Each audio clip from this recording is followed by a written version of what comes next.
Let's explore how Gautama's journey to Buddhahood matches our own.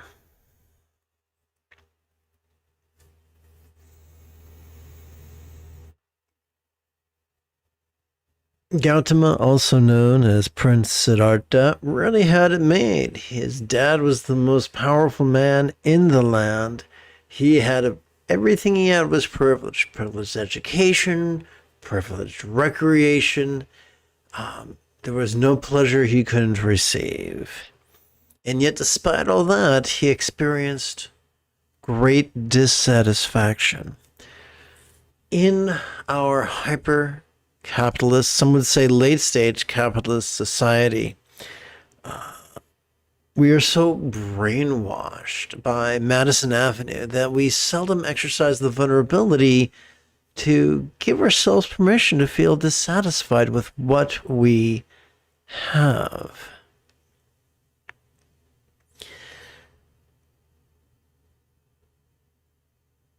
We live in a society that makes it very, very easy to become homeless and then punishes people for becoming homeless and berates us and says, look, you have food, you have shelter, you have clothing. You should be grateful. We have quasi-spiritual people berating us for not being grateful enough, telling us that all the ills in our life are due to us not being grateful. But it takes great vulnerability and courage to say, yeah, I am dissatisfied. I don't know about you, but when I was in junior high school, let me check the sound volume real quick. I just had a creepy, there it is, excellent. So when I was in junior high, I convinced myself that all my ills would be solved if only I had a equally horny partner. And when I finally found one, 99% of my problems were still there. We've all felt that. If only I could have a better home. If only I could have a better partner. If only I had better clothes. We get those things and we're still dissatisfied. That's good. That is a wake-up call. And I remember when I was a kid, the first time I was in a hotel and by myself and I set up a wake-up call. I felt so grown up. Life gives us wake-up calls to reevaluate the meaning of life and to do something about it.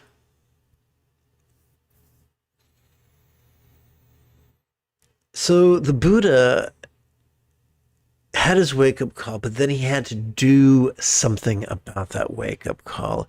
He felt the need to actually leave the palace, leave his friends, leave his family. In his state, he recognized that there are bigger problems than his own personal needs. Big problems like, what's the word I'm looking for? The inevitability of the sufferings of birth, sickness, old age, and death.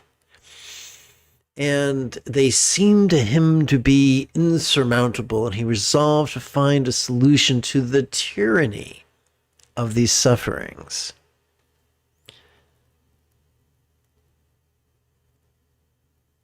A large part of the spiritual path is about us mustering the courage, if not a courage, at least enthusiasm, to step out of our comfort zone. We don't have to leave home. We don't have to shave our head. We don't have to wear weird clothes. Just committing to train our bodies how to sit comfortably over the span of maybe 12 to 13 weeks, or to teach our minds how to practice mindfulness and meditation in a transformative way. That can be leaving our comfort zone as well. The Buddha studied very hard under his first spiritual teacher. He studied so hard, in fact, that he mastered his curriculum. He didn't have to worry about whether he mastered it or not. His teacher said, "Oh my God, your realization is equal to mine. Come, let us lead this community of monks together, which is high praise indeed. But the Buddha, despite his respect and gratitude for his teacher, to quote Bono, he still hadn't found, or to paraphrase Bono, he still hadn't found what he was looking for. And his devotion to the goal of transcending the tyranny of suffering was greater than his devotion to the teacher. So many times, something which is good, devotion for a teacher, can eventually gum us up and hold us back like an insect caught on flypaper. As children, we were wired to be completely devoted to our parents for two things: sustenance and safety. Once puberty came, all of a sudden, we were intoxicated with the illusion of self-sufficiency. I know enough, and I'm tough enough, and I want to hump. So puberty comes, it shatters the bonds of devotion and transforms our vertical devotion into horizontal love and compassion for our peer group. And all of a sudden, our peers matter more than our parents, and that's normal. It's uncomfortable for parents, but it's normal, despite what the Bible may say. So we see in the Buddha's life, after he worked with the teacher, he left that teacher, not because he hated the teacher, because he just wasn't satisfied. His devotion for the humanity's liberation from the tyranny of suffering was greater than his devotion to his first teacher. The same thing happened with his second teacher. Come lead this congregation with me. And he said, thank you very much, but no thank you. Kind of like working with a teacher. It's great if we find a teacher who we think is handsome or pretty or charismatic or popular and successful.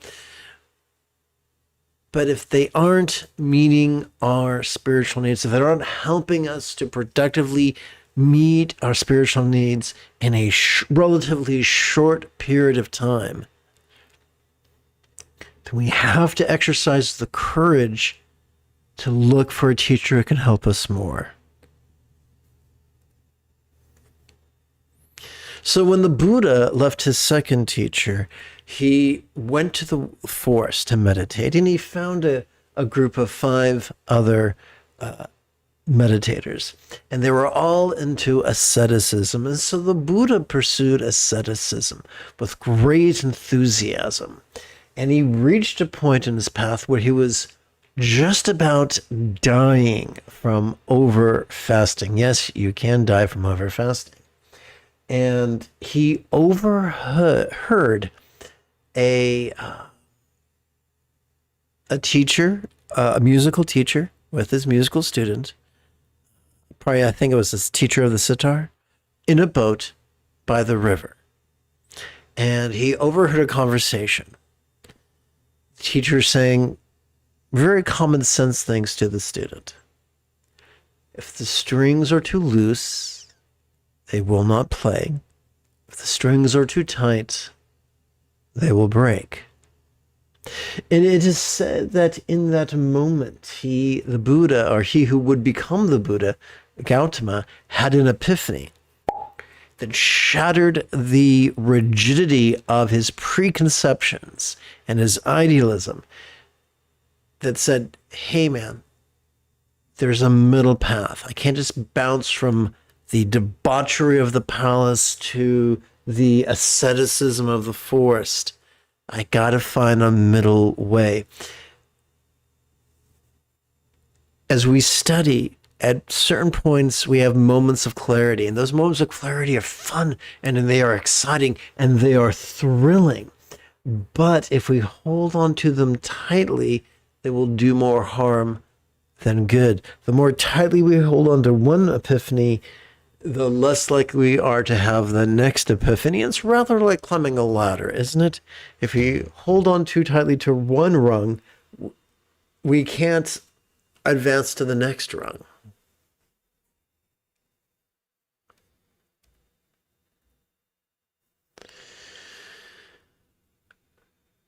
The biggest lesson we can learn from the Buddha is how many times he started over. The first time he left, by leaving the palace, he started over. By finding his first teacher, he started over. By finding his second teacher, he started over. By finding the 5 ascetics, he started over. By leaving asceticism, he started over. The Buddha's enthusiasm for universal liberation from the tyranny of stress and its causes was greater than the comfort he felt in each of those situations. Pragmatism is more important than comfort or idealism or dogma or prestige. Pragmatism teaches us, reminds us that the proof of the pudding is in the tasting. And if what we're doing is not contributing to our peace and our love, then it's probably doing us more harm than good. I look forward to chanting and meditating with you this evening after approximately 30 seconds of housekeeping. This is Lama Jigme Gyatso of the Buddha Joy Meditation School. For more than 30 years, I spent more than 8 hours a day, every day, studying, practicing, mastering, and reverse engineering the teachings and techniques of Taoism and Buddhism so that you would not have to. Welcome to Meditate Like a Jedi, which is made possible due to the generosity of viewers just like you. Let's play with a text I call Dorje Sempe's Easy Dzogchen. This is designed to demystify the spiritual path, make it just as easy, just as quick, and just as fun as possible. If you have any questions during the remainder of this evening's live stream, if you have any questions about Buddhist chanting, Buddhist meditation, Buddhist philosophy, or their application, type your question in great detail in the chat window.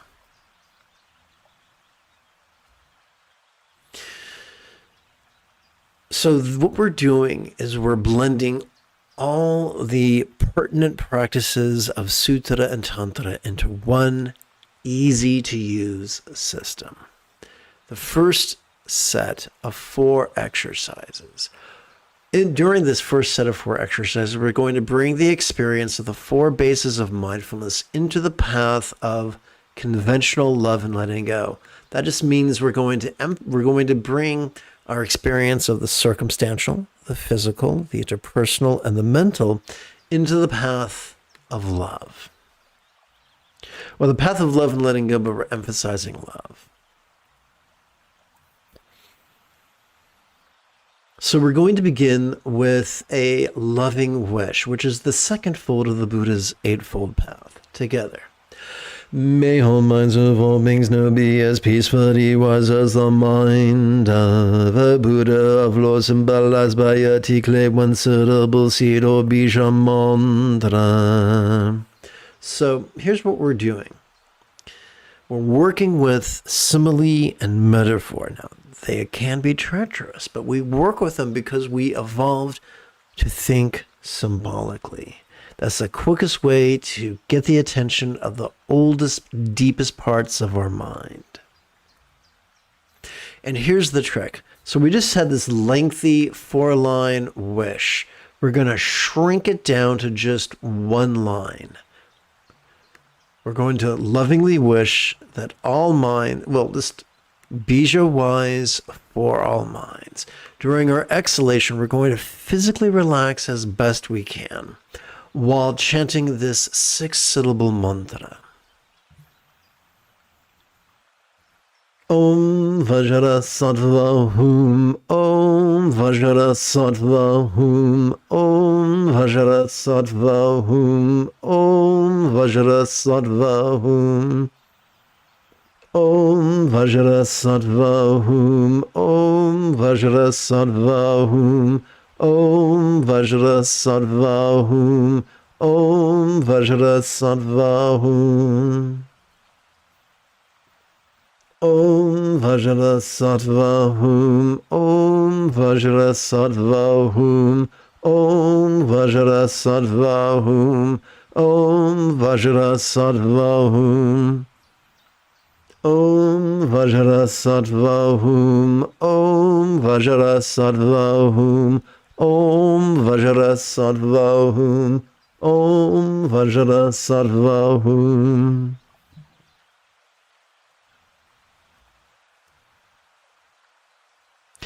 As children, the first bicycle we received most likely came with training wheels. And although they were clunky, they got the job done. Similarly, this evening we're going to begin with an ungainly set of exercises. During each inhalation, we're going to do two things. First, we're going to generate a vertical traction between our tush and our head. Second, we're going to silently and mentally recite the 12-syllable phrase, perceiving this very turbulent play of mind. During our exhalation, we're going to do two additional things. We're going to physically relax as best we can, and we're going to silently and mentally recite, relaxing into mind's non-graspable nature.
May all relationships of all beings now be as joyfully loving as a real or imagined Buddha's communication symbolized by this 12-syllable mantra. Oopsie. It reads 12, but it should read 6.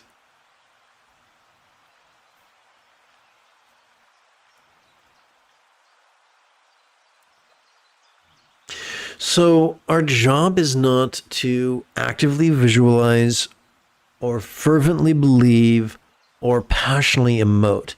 If all we do is silently and mentally recite these words in harmony with our breathing, that's enough.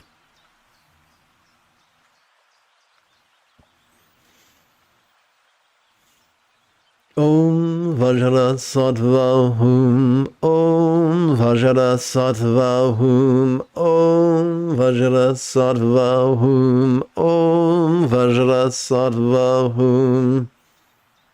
Om Vajrasattva Hum. Om Vajrasattva Hum. Om Vajrasattva Hum. Om Vajrasattva Hum. Om Vajrasattva Hum. Om Vajrasattva Hum. Om Vajrasattva Hum. Om Vajrasattva Hum. Om Vajrasattva Hum. Om Vajrasattva Hum. Om Vajrasattva Hum. Om Vajrasattva Hum. Now let's remove the first of two metaphoric training wheels, reducing the length of our contemplative exercise from 12 syllables per breath down to just 3. As we inhale, we can silently and mentally recite "Notice this," and as we exhale, we can silently and mentally recite "Relaxing." Doing so, we find ourselves practicing Sati Passaddhi.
Let's chant.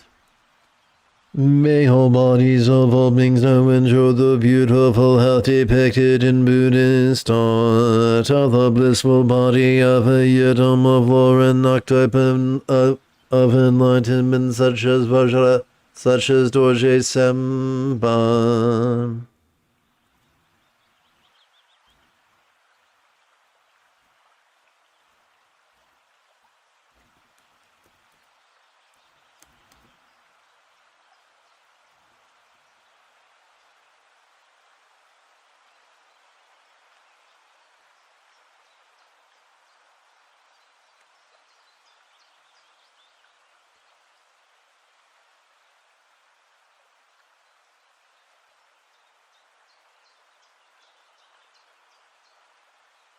As we chant Om, we can feel our breath's coalescence in our chest. As we chant the remaining 5 syllables and relax, it could feel as if rays of healing light were leaving through our 84,000 skin pores and pervading and benefiting all beings of all worlds, real or imagined. Om Vajrasattva Hum. Om Vajrasattva Hum. Om Vajrasattva Hum. Om Vajrasattva Hum. Om Vajrasattva Hum. Om Vajrasattva Hum. Om Vajrasattva Hum. Om Vajrasattva Hum. Om Vajrasattva Hum. Om Vajrasattva Hum. Om Vajrasattva Hum. Om Vajrasattva Hum. Om Vajrasattva Hum. Om Vajrasattva Hum. Om Vajrasattva Hum. Om Vajrasattva Hum. Now let us remove the second of two metaphoric training wheels, thus reducing the length of our contemplative exercises from 3 syllables per breath down to just 1. During our inhalation, we could silently and mentally recite the demonstrative pronoun this. During our exhalation, we could silently and mentally recite the monosyllabic verb ease, which functions as a synonym of relax.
May all circumstances, all thoughts of all beings now have the good fortune or boon, as a Buddha's real or a mountain paradise, pure land of Ati.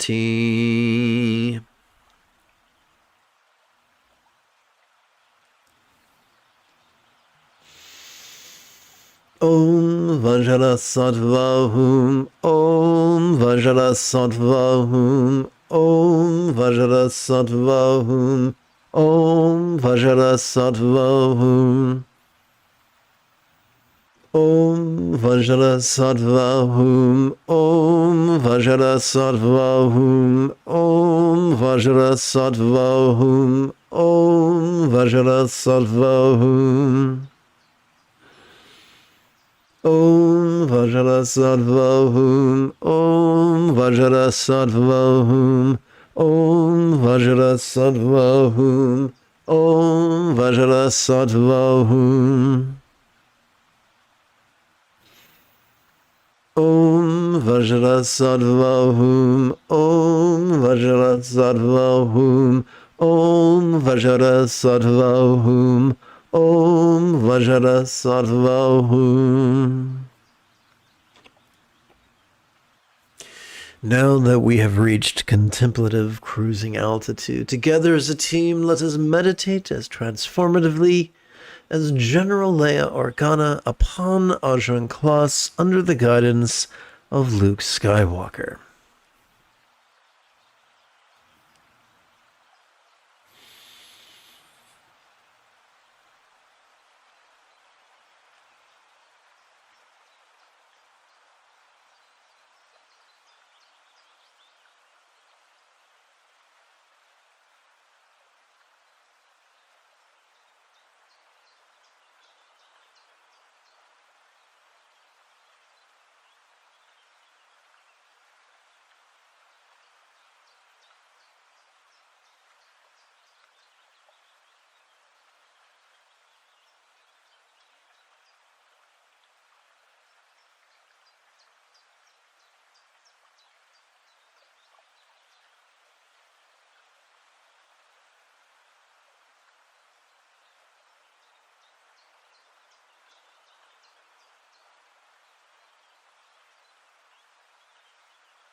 We're bringing Lama Kyenno's practice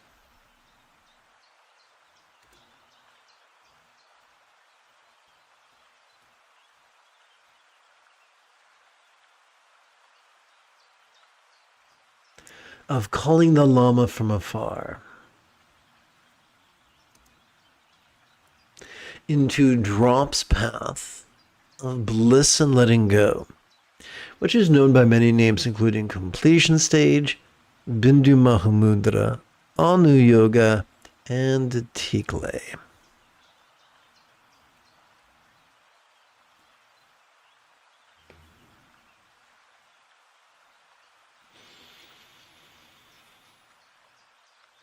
Om Vajra Sattva Om Vajra Sattva Om Vajra Sattva Om Vajra Sattva Om Vajra Sattva Om Vajra Sattva Om Vajra Sattva Om Vajra Sattva Om Vajra Sattva Om Vajra Sattva Om Vajra Sattva Om Vajra Sattva Om Vajra Sattva Om Vajra Sattva Om Vajra Sattva Om Vajra Sattva. Let us relax into Sutra Mahamudra.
As we relax into our exhalation, whatever we notice during our previous inhalation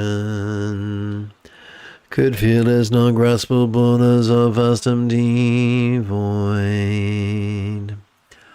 Like the illusion of the infinite azure sky on a bright and beautiful cloudless morn, which, although compelling to the eye, is not graspable to the hand.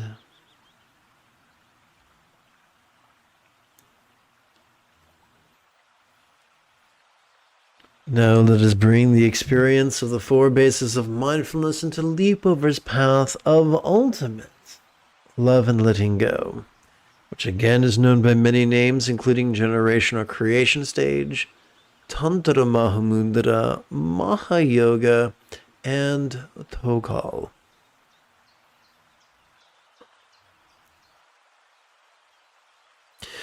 How is it that... So we're going to play with a rather lengthy rhetorical question. How is it that as we inhale, lots of circumstances could appear quite vivid, yet as we relax into our exhalation, they could feel as non-graspable as a real or imagined paradise or vati of light?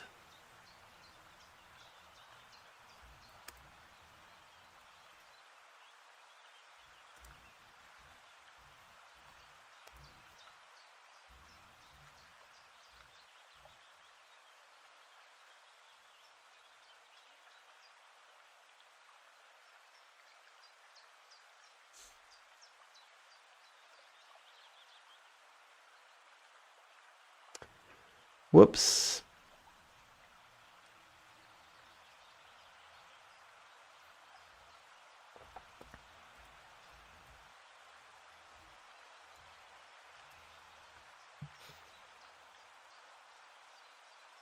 Om Vajrasattva Hum. Om Vajrasattva Hum. Om Vajrasattva Hum. Om Vajrasattva Hum.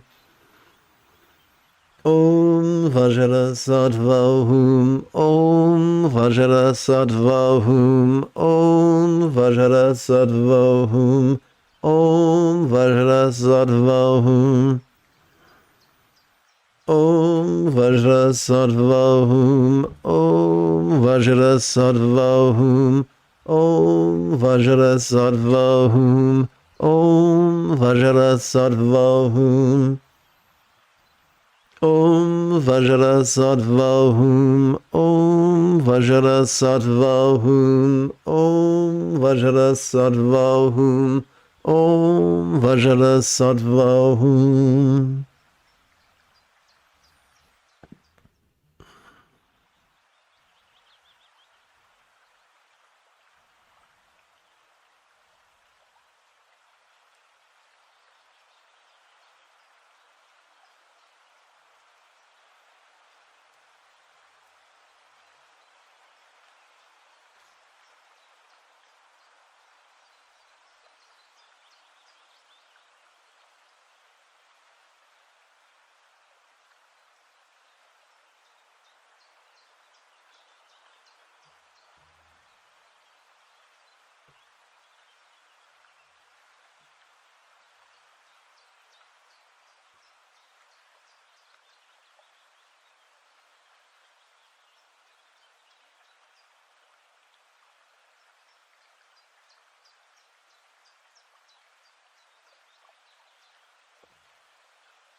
How is it that as we inhale, all bodies, all forms could feel quite sensual? Yet as we relax into our exhalation, they could feel as non-graspable as a real or imagined octuple yidam of light.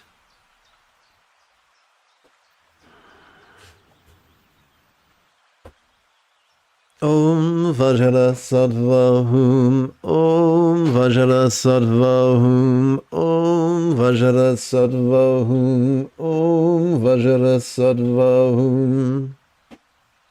Om Vajrasattva Hum. Om Vajrasattva Hum. Om Vajrasattva Hum. Om Vajrasattva Hum. Om Vajrasattva Hum.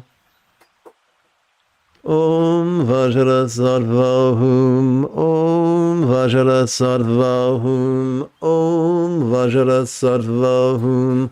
Om Vajrasattva Hum. Om Vajrasattva Hum. Om Vajrasattva Hum. Om Vajrasattva Hum. Om Vajrasattva Hum.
How is it that as we inhale the interpersonal experience of communication or speech could sound quite resounding?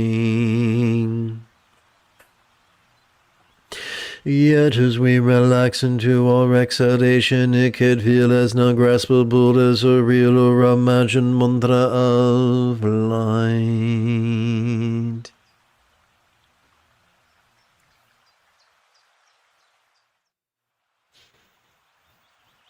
Om Vajra Sattva Om Vajra Sattva Om Vajra Sattva Om Vajra Sattva Om Vajra Sattva Om Vajra Sattva Om Vajra Sattva Om Vajra Sattva Om Vajra Sattva Om Vajra Sattva Om Vajra Sattva Om Vajra Sattva Om Vajra Sattva Om Vajra Sattva Om Vajra Sattva Om Vajra Sattva.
How is it that as we inhale, we could perceive our mind's functions quite clearly?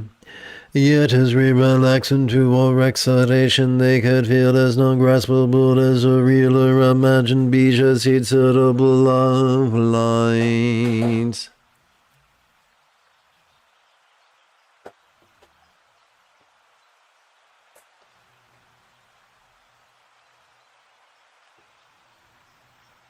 Om Vajra Sattva Om Vajra Sattva Om Vajra Sattva Om Vajra Sattva Om Vajra Sattva Om Vajra Sattva Om Vajra Sattva Om Vajra Sattva Om Vajra Sattva Om Vajra Sattva Om Vajra Sattva Om Vajra Sattva Om Vajra Sattva Om Vajra Sattva Om Vajra Sattva Om Vajra Sattva.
Let's bring Lama Naljor's Guru Yoga into Dromp's path of bliss and letting go, which once again is known by many names such as completion stage, Bindu Maha Yoga, Mahamudra, Anu Yoga, and Tikle.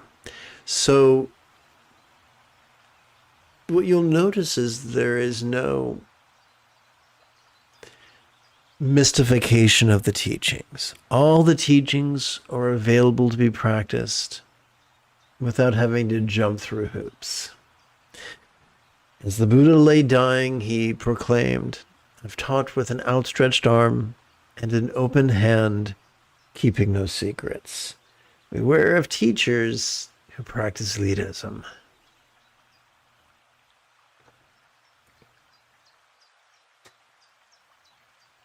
Om Vajra Sattva Om Vajra Sattva Om Vajra Sattva Om Vajra Sattva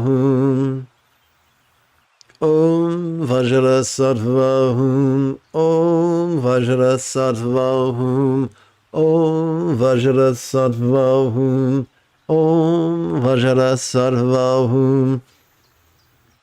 Om Vajra Sattva Om Vajra Sattva Om Vajra Sattva Om Vajra Sattva Om Vajra Sattva Om Vajra Sattva Om Vajra Sattva Om Vajra Sattva.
Let's transcend the vertical elitism of samsara and nirvana by practicing the body mandala of devotion and letting go.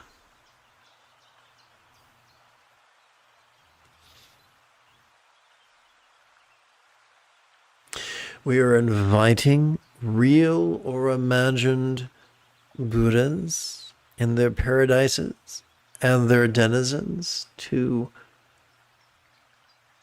make of our pores their home.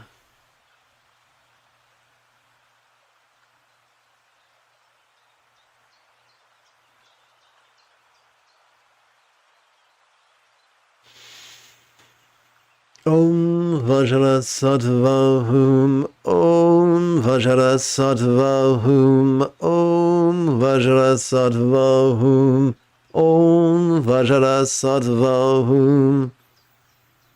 Om Vajra Sattva Om Vajra Sattva Om Vajra Sattva Om Vajra Sattva Om Vajra Sattva Om Vajra Sattva Om Vajra Sattva Om Vajra Sattva Om Vajra Sattva Om Vajra Sattva Om Vajra Sattva Om Vajra Sattva.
Now let us bring the horizontal elitism of us and them into the dance of impermanence and interdependence known as the yoga of inconceivabilities.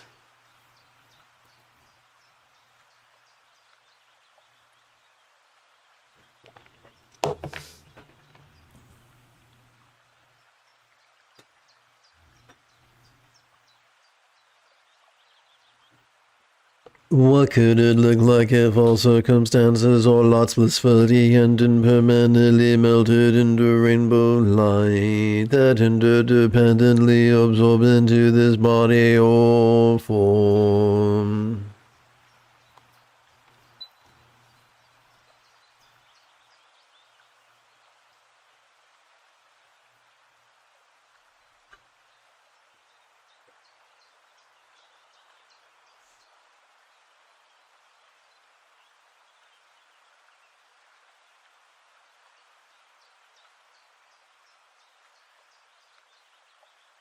Om Vajrasattva Om Vajrasattva Om Vajrasattva Om Vajrasattva.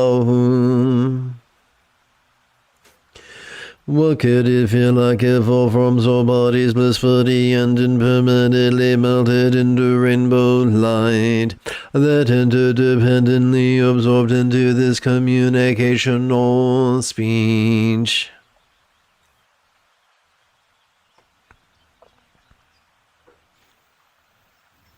Om Vajrasattva Om Vajrasattva Om Vajrasattva Om Vajrasattva Om Vajrasattva Om Vajrasattva Om Vajrasattva Om Vajrasattva Om Vajrasattva Om Vajrasattva Om Vajrasattva Om Vajrasattva.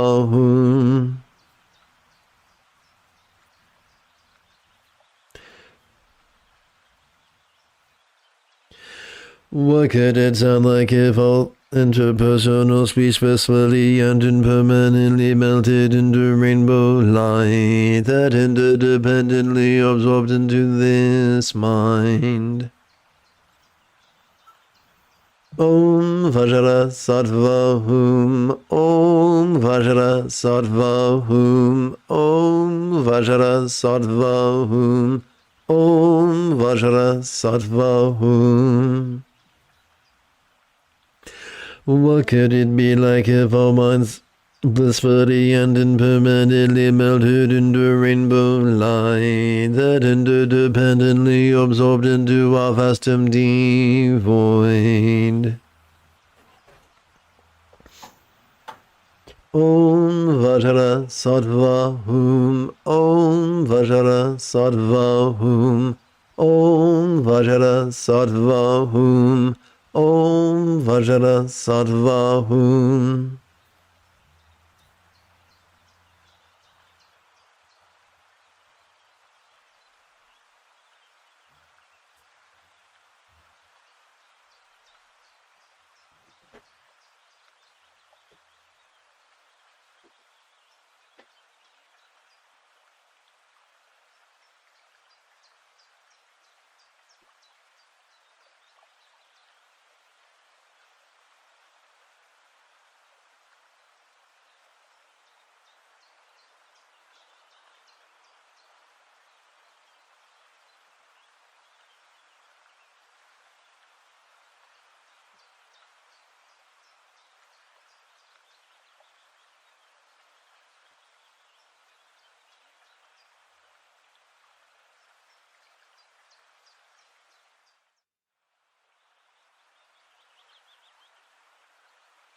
Now let us bring the spontaneous play of mind into Slice Through's path of awareness letting go, which is known by many names, including Dzogchen's Great Completion Stage, Sutra Mahamudra, Anti-Yoga, and of course, Trekcho.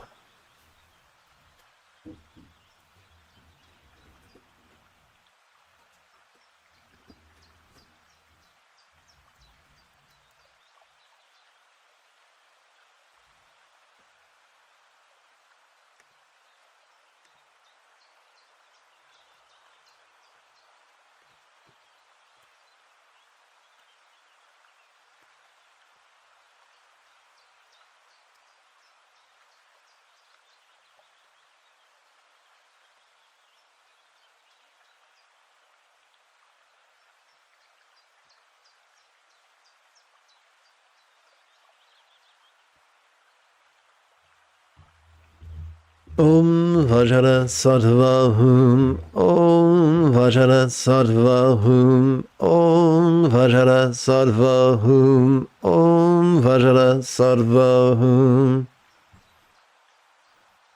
Om Vajra Sattva Hum, Om Vajra Sattva Hum, Om Vajra Sattva Hum, Om Vajra Sattva Hum. Om Vajra Sattva Hum, Om Vajra Sattva Hum, Om Vajra Sattva Hum, Om Vajra Sattva Hum. Om Vajra Sattva Hum, Om Vajra Sattva Hum, Om Vajra Sattva Hum, Om Vajra Sattva Hum.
Om Vajra Sattva Hum, Om Vajra Sattva Hum, Om Vajra Sattva Hum, Om Vajra Sattva Hum.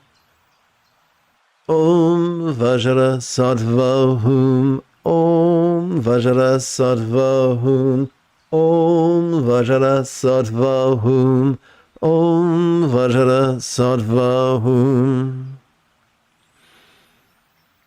Om Vajra Sattva Hum, Om Vajra Sattva Hum, Om Vajra Sattva Hum, Om Vajra Sattva Hum. Om Vajra Sattva Hum, Om Vajra Sattva Hum, Om Vajra Sattva Hum,